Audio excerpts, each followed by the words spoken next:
आज या ठिकाणी मी 12 वाजता येतो असं म्हणालो होतो, परंतु वेळेच्या आधी 10 मिनिटं येऊन पोचलेलो आहे।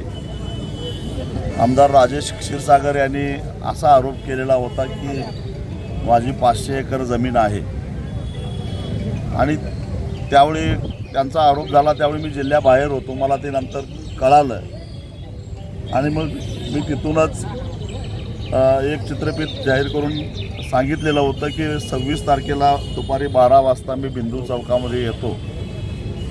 जिथं कुठं माझी 500 एकर जमीन असेल त्याचे 7 बारे घेऊन आमदार राजेश क्षीरसागर यांनी बिंदू चौकामध्ये यावं आणि येताना मी बक्षीसपत्र तयार करून आणलेलं आहे।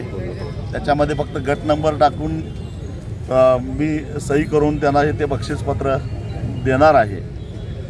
तर ते जे कुठले गट नंबर असतील त्याचे उतारे आणि गट नंबर घेऊन त्यांनी आता इथं यावं आणि त्या बक्षीसपत्रावर ते आकडे टाकून सही करून लगेच मी द्यायला तयार आहे।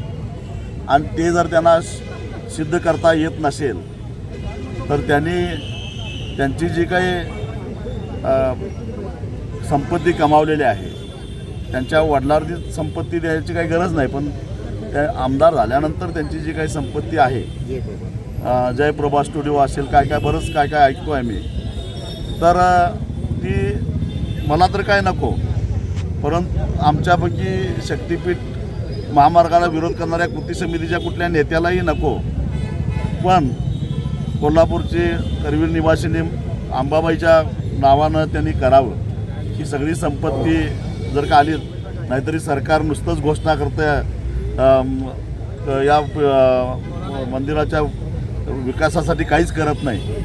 त्या संपत्तीतून महालक्ष्मी अंबाबाईचा मंदिराचा विकास करता येईल